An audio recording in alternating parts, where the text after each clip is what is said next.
Patuloy ang paghuhukay ng ebidensya ng DOJ sa kaso ng mga nawawalang sabungero kung saan sinabi nito na may bago silang testigo na siyang magpapatibay sa mga isiniwalat ni alias Totoy. Si Vel Custodio sa detalye.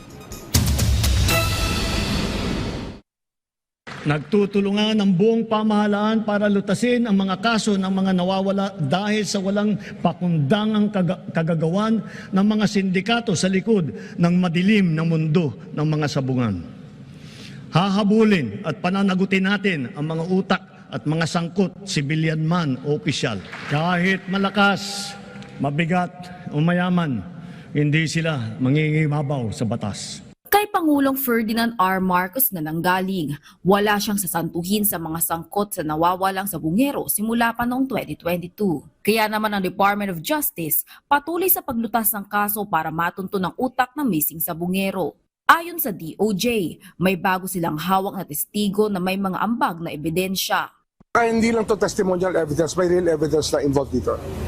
Meron ditong totoong ebidensya na bukod sa kwento, meron itong sariling ebidensya pa na kalakip kasama nito. Hindi kinumpirma ni Remulla kung miyembro ba ng umano'y Alpha Group ang bago nilang witness. Pero magpapataas daw ito ng kredibilidad ng lumutang na suspect na si Julie Patidongan o alias Totoy. Pinangako naman ni Remulla na puspusan ng kanilang investigasyon na siyang direktiba ng Pangulo. Basta ito, sigurado lang namin yung ng kaso, yung continuity ng case, tsaka yung tibay na ebidensya.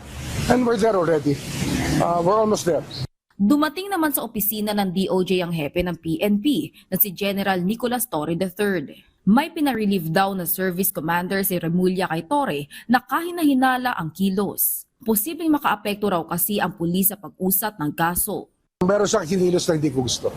Alam nyo, napakahalaga ng gantong tiwala sa prosesong to. Tiwala ang pinakamahalagang rito, magkaroon. Kasi pag wala kang tiwala, paano magsasalita ang mga tao kung hindi buo ang tiwala? So yun lang ang aking sinigurado.